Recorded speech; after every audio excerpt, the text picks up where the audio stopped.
First Contact and Underestimation.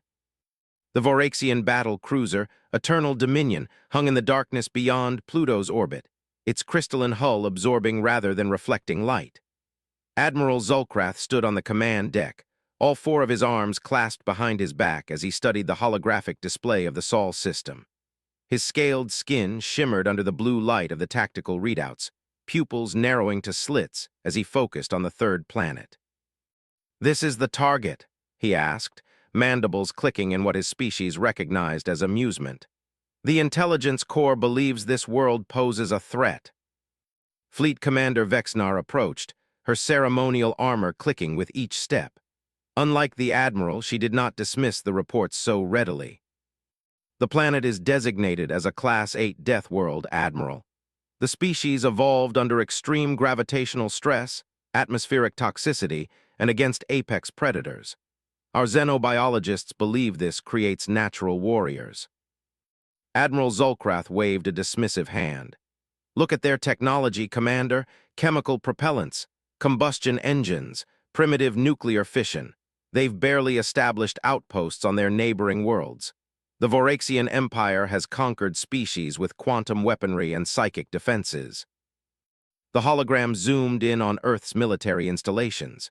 Crude missile silos, aircraft carriers powered by nuclear reactors, tanks rolling on treads rather than gravitational suspension.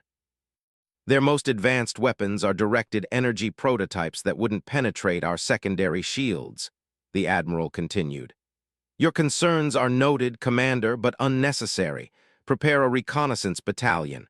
We'll establish a foothold on their Mars colony first." Commander Vexnar saluted with all four arms, but her unease remained.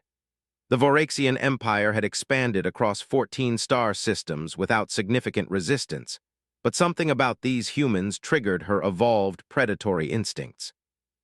"Select your finest warriors, Commander," Zulkrath ordered. "But this will be nothing more than a training exercise." Colonel Jackson Rivera stood at the viewport of Ares base, watching the dust storm swirl across the Martian landscape. 30 years of military service had taught him to trust his instincts, and something felt wrong today. The communications blackout with Earth had lasted 16 hours now, far too long for routine solar interference. "Still nothing from Houston Control?" he asked Lieutenant Amara Akaffer, who was hunched over the communications array. "Negative, sir," she replied, dark fingers dancing across the holographic interface. "I've tried all emergency channels and the quantum entanglement backup. It's like something's blocking all transmission paths simultaneously." Rivera nodded grimly. "That shouldn't be possible with our current technology." Ares base housed only 247 personnel, a mixture of military, scientific, and support staff. It wasn't designed as a defensive installation, though every structure on Mars had been built with potential meteorite impacts in mind. "Major Tanaka," Rivera called across the command center, "what's the status of our defense systems?" Hideo Tanaka looked up from his station. "Standard complement, sir. 2 defensive railguns, anti-meteor missile battery, and enough small arms for the security team. We're a research outpost, not a fortress." Rivera's frown deepened. "Get everyone armed, full combat gear for security personnel, I want." The proximity alarm blared, cutting him off. Lieutenant Akaffer's eyes widened as she checked the sensor readings. "Multiple objects entering Mars' atmosphere, sir, not following any registered flight path. Size consistent with..." "Sir, these readings can't be right. They're massive." The colonel was already moving. "Battle stations? This is not a drill. Security teams to defensive positions. All non-combat personnel to emergency shelters." Through the viewport, Rivera watched as dark shapes appeared through the dust storm, sleek, crystalline vessels unlike anything in Earth's arsenal. They moved with impossible precision, defying Martian gravity as if it were merely a suggestion rather than a law. "God help us," he whispered. Assault Leader Krex led the first wave of Voraxian warriors into the human structure after their breaching charges had torn through the airlock. 20 elite soldiers, each standing 3 meters tall with natural armor plating and enhanced musculature. powered through the narrow corridors designed for much smaller beings. Primitive construction, Krex noted to his squad. Scan for weapon signatures. The humans had responded quickly. Krex would give them that. Within moments of the Voraxian ship's descent, they had organized defensive positions. But their weapons were laughably inadequate. The first volley of projectiles barely scratched his troops' natural armor. "Advance pattern Theta," he ordered. "Non-lethal suppression when possible. The Admiral wants specimens." The Voraxians moved with synchronized precision, their movements honed through thousands of cycles of evolution and training. They expected the humans to break and flee before their superior might. Instead, they encountered unexpected resistance. The first casualty came when a section of flooring collapsed beneath Warrior Zek, dropping him into a chamber filled with superheated steam. His agonized screams cut off abruptly as emergency bulkheads sealed the trap. "What treachery is this?" Krex snarled. "These passages were clear on our scans." The second and third casualties came simultaneously, precise shots penetrating the slight gaps in natural armor behind the knee joints. Two more warriors fell when small explosive devices, undetectable to Voraxian scanners, detonated from hidden compartments in the walls. "They're adapting to our movement patterns," Second Leader Vril observed with grudging respect, changing tactics with each engagement. By the time they reached the central chamber, Krex's force of 20 had been reduced to 11. The losses were inconceivable. No species had inflicted such casualties on a Voraxian assault team in 17 generations. The chamber door slid open to reveal a single human standing calmly in the center of the room. Older than most they had encountered, with gray-streaked dark hair and weathered brown skin. He wore a simple uniform with insignia Krex couldn't interpret. "I am Colonel Jackson Rivera, commanding officer of Ares Base," the human said, hands empty and held non-threateningly at his sides. "You've attacked a scientific and exploratory outpost of the United Earth government without provocation or declaration of war." Krex stepped forward, towering over the human. "Your species has been designated for incorporation into the Voraxian Empire. Resistance is." "Resistance is exactly what you'll get," Rivera interrupted. "What you've experienced so far, that was our maintenance crew and research scientists. You haven't even met our actual military forces yet." A shock charge fired from a concealed ceiling panel, catching Krex unprepared. As consciousness faded, his last thought was confusion. How had the humans known precisely where to strike to penetrate his natural armor? Admiral Zulkrath's rage was palpable as he reviewed the mission recordings. 17 casualties against primitives, he bellowed. "How is this possible?" Commander Vexnar maintained her composure. "The humans lured our forces into prepared defensive positions, Admiral. They sacrificed spatial efficiency for tactical advantage. Every corridor was a potential kill zone. And their weapons, mere projectiles and simple explosives. Applied with precision and unexpected knowledge of Voraxian physiology," Vexnar explained. "They targeted joint connections and sensory organs specifically, and their command structure continued functioning despite communication disruption." On the holographic display, footage showed human defenders falling back in coordinated retreat, each position covered by overlapping fields of fire. When Voraxian warriors adapted to one tactic, the humans immediately shifted to another. "Most concerning," Vexnar continued, "is that we captured their commander intentionally. He allowed himself to be taken." The Admiral's head snapped up. "What do you mean, intentionally?" The human Colonel Rivera had multiple opportunities to evacuate. Instead, he positioned himself as a target, and the neural dampener we placed on him has been compromised. He's been conscious during interrogation, feeding us disinformation. A transmission alert flashed on the command console. "Admiral, we're receiving a system-wide broadcast. Origin. It's coming from our own communication array." The holographic display shifted to show Colonel Rivera's face, somehow transmitting from his holding cell. "This is Colonel Jackson Rivera of United Earth Defense Forces to all Voraxian command vessels. The language and technical data extracted from your scouting party has been transmitted to Earth Command. Your invasion force has been detected and analyzed. You have 12 hours to remove all forces from the Sol system or face the consequences of full military engagement. This is not a negotiation. The transmission cut off abruptly. Admiral Zolkrath's scales darkened with rage. How dare this primitive threaten the Empire? Prepare the main battle fleet. We will show these humans the true might of Voraxian power. Commander Vexnar's unease only deepened. Something about the human's confidence disturbed her. Admiral, perhaps we should consider. Your caution nearly cost us the initial survey mission, Commander. I will not delay justice for fear of primitive weapons. The Admiral turned to his tactical officer.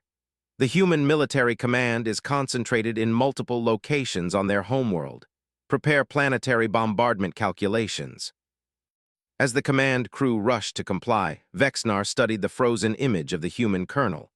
Despite being a captive aboard an alien vessel, Rivera showed no fear, only calm, calculated resolve.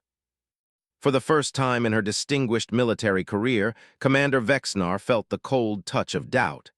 The humans weren't fighting as expected. They weren't shocked by alien contact. They weren't cowering before superior technology. They were adapting, planning, anticipating. And the Voraxian Empire, in all its millennia of conquest, had never encountered that before. The Empire strikes back and humanity's response. The Voraxian battle fleet emerged from hyperspace jump points near Jupiter's orbit, 57 warships arranged in the Empire's traditional crescent formation. At the center, the dreadnought, Supreme Dominion, dwarfed its escort vessels, its crystalline hull bristling with graviton cannons and quantum torpedoes. Admiral Zolkrath stood on the command deck, studying tactical displays with growing unease. The humans had been given 12 hours to surrender. They had responded with silence. No sign of defensive fleet deployment, reported the sensor officer, detecting only automated satellites and minimal orbital platforms around the inner planets. Commander Vexnar approached cautiously. Since the Mars disaster, the Admiral had become increasingly erratic, interpreting any call for caution as insubordination. "Admiral, something isn't right," she said. "The humans should have mobilized their forces by now." "They're hiding," Zolkrath snapped. "Cowering on their homeworld, our demonstration will flush them out." He turned to his weapons officer. "Target Earth's military command centers, preparation for first-wave bombardment." The tactical officer hesitated. "Sir, our long-range scans are being interfered with. We cannot get precise targeting coordinates." "Impossible. Their technology cannot block our quantum sensors." As if responding to his outburst, the main view screen activated unexpectedly. The face that appeared belonged to a human female with dark skin and close-cropped silver hair. Her uniform displayed unfamiliar insignia. "This is Admiral Eleanor Washington of the United Earth Defense Forces," she announced calmly. "Your unprovoked attack on our Mars research facility and subsequent threats against Earth constitute acts of war under interstellar law." Admiral Zolkrath's scales darkened with rage. "You dare to lecture the Voraxian Empire about law, your primitive species has been aware of extraterrestrial civilizations for over 70 years, Washington interrupted. "We've observed 17 different species, including yours, Admiral. We chose isolation until we were ready. You forced first contact." A cold feeling settled in Commander Vexnar's stomach. If the humans had been studying the Voraxians undetected. "This is your final opportunity to withdraw from the Sol system," Washington continued. "Any further aggression will be met with appropriate force." Zolkrath slammed a fist down on the console. "Deploy all fighter squadrons, launch bombardment sequence." The transmission cut off, but not before Admiral Washington shook her head slightly, an expression of what might have been genuine regret on her face. Major Dmitry Volkov guided his squadron of obsolete fighter craft through the debris field surrounding Jupiter's fourth moon. 24 pilots, each flying what would appear to alien sensors as primitive nuclear fusion-powered vessels with limited armaments.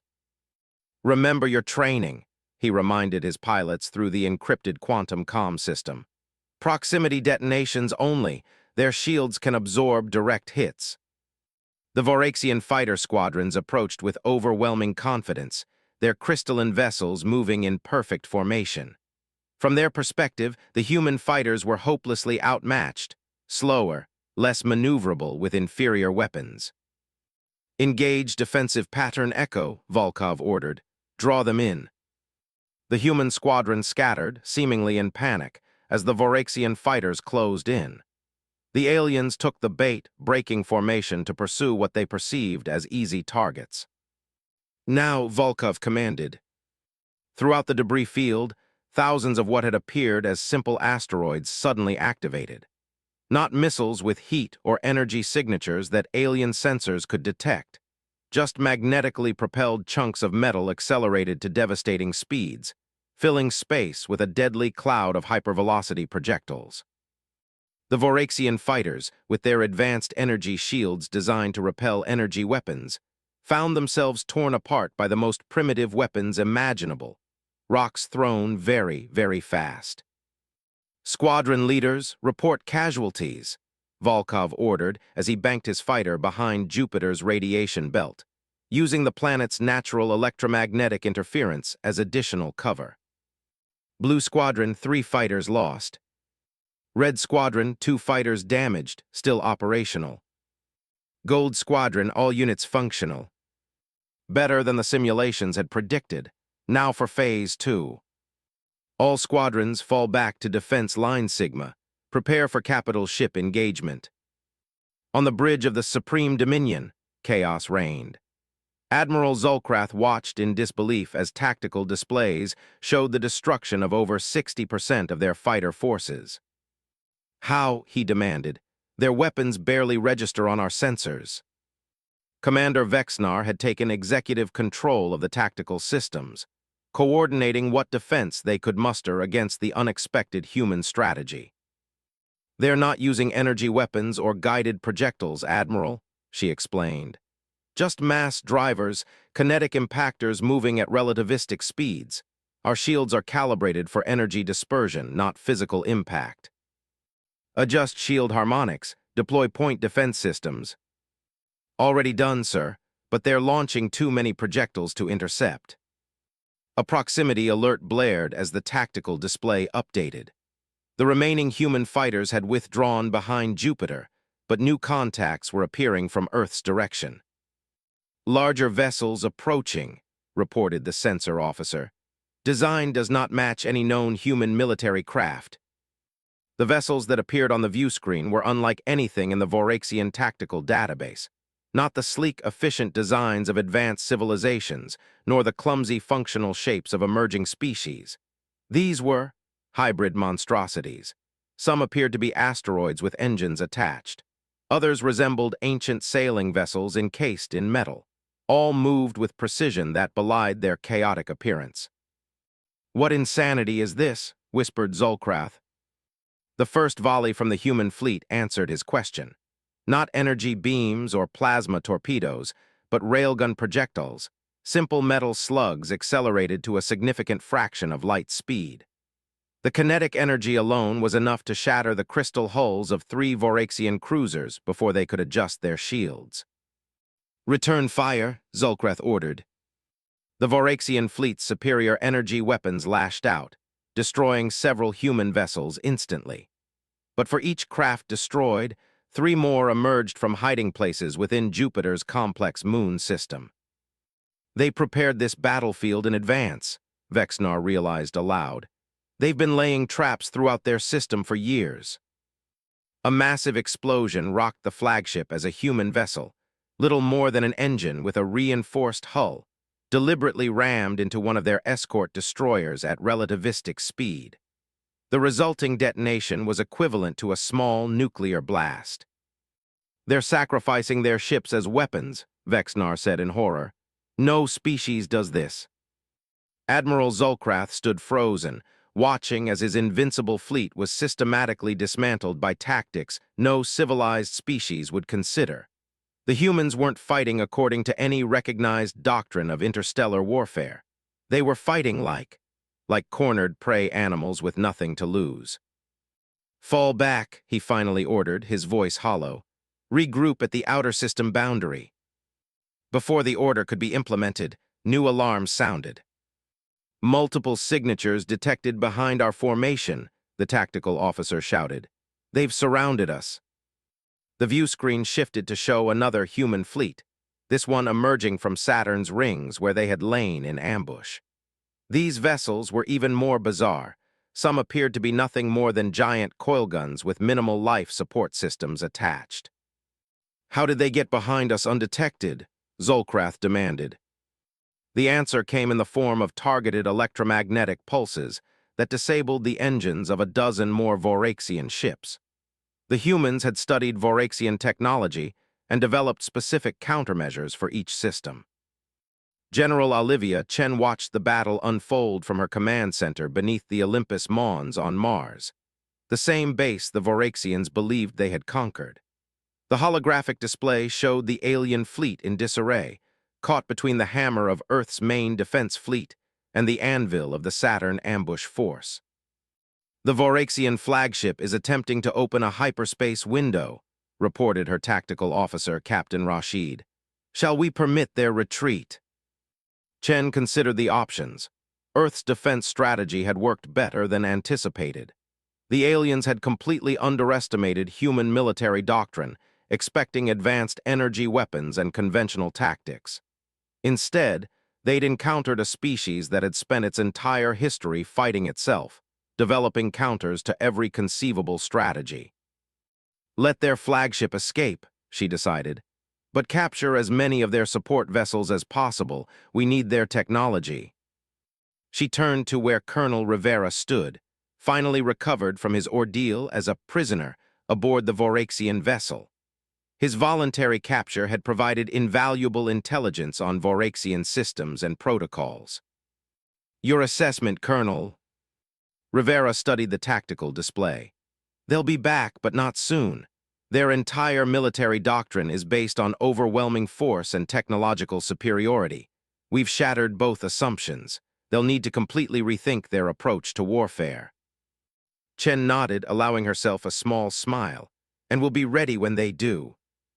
6 months later, Commander Vexnar, now promoted to Admiral following Zolkrath's disgrace and execution, stood before the Voraxian High Command. The chamber was silent as she concluded her presentation. "In summary, the species known as humans represents a unique threat unlike any the Empire has encountered. Despite their relatively primitive technology, they possess advanced tactical thinking and unorthodox battle strategies." The Arch-Commander leaned forward. "Your recommendation, Admiral." Vexnar took a deep breath. "Peaceful contact and negotiation. The humans have made no attempt to pursue our retreating forces. They've even released captured crew members with medical treatment.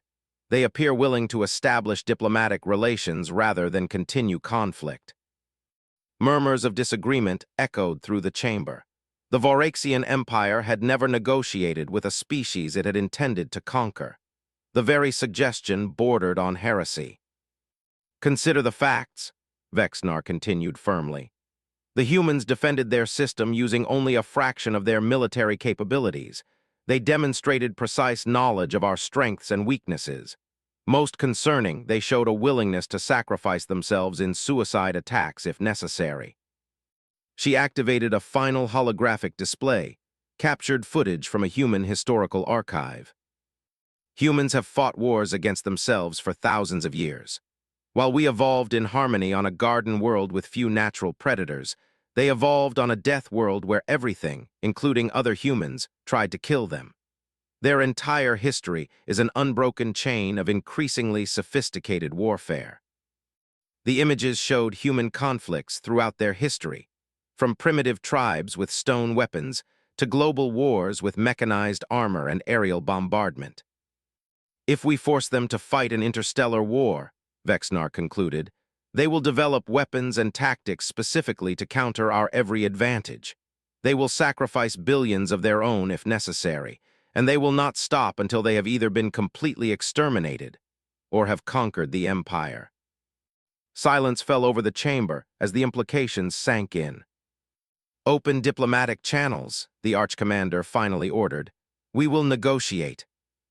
On Earth, in the newly constructed Interstellar Relations Complex in Geneva, Admiral Washington reviewed the Voraxian peace proposal with President Okonkwo and the Joint Chiefs. They're offering technology exchange, recognition of Sol system independence, and non-aggression guarantees, she summarized. In exchange, they want assurances we won't expand beyond our current system for 50 years. The president considered this, buying themselves time to prepare better defenses. "Undoubtedly," Washington agreed. "But it also gives us time to study their technology and prepare for the wider galactic community. We've confirmed at least 16 other spacefaring civilizations, many with conflicting interests." General Chen's holographic projection joined the conversation from Mars Command. "The Voraxians underestimated us once. They won't make that mistake again. Next time they'll come prepared for our tactics." "Then we'll develop new ones," Colonel Rivera said confidently. "That's what humans do best, adapt and overcome." President Okonkwo nodded slowly. "Accept their proposal with amendments. We'll agree to limit military expansion beyond our system, but not scientific or commercial development. And we want formal introduction to other species." Admiral Washington smiled. "The Voraxians wanted to conquer Earth and instead became our reluctant ambassadors to the galaxy. Ironic." "Not ironic," Rivera corrected. "Inevitable. They thought we were primitive because our technology seemed basic compared to theirs. They never understood that technology doesn't win wars, people do.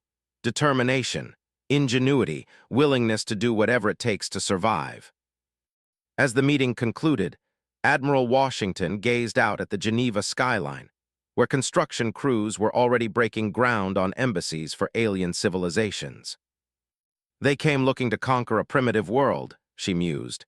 "Instead, they awakened a sleeping giant." The humans had been isolated, not primitive. Now the galaxy would learn what humanity was truly capable of when challenged. The Terran reputation was born, not of technological supremacy, but of the most dangerous quality any species could possess: adaptability in the face of extinction. And the Voraxians had just ensured that every other spacefaring civilization would approach Earth with caution, respect, and perhaps fear.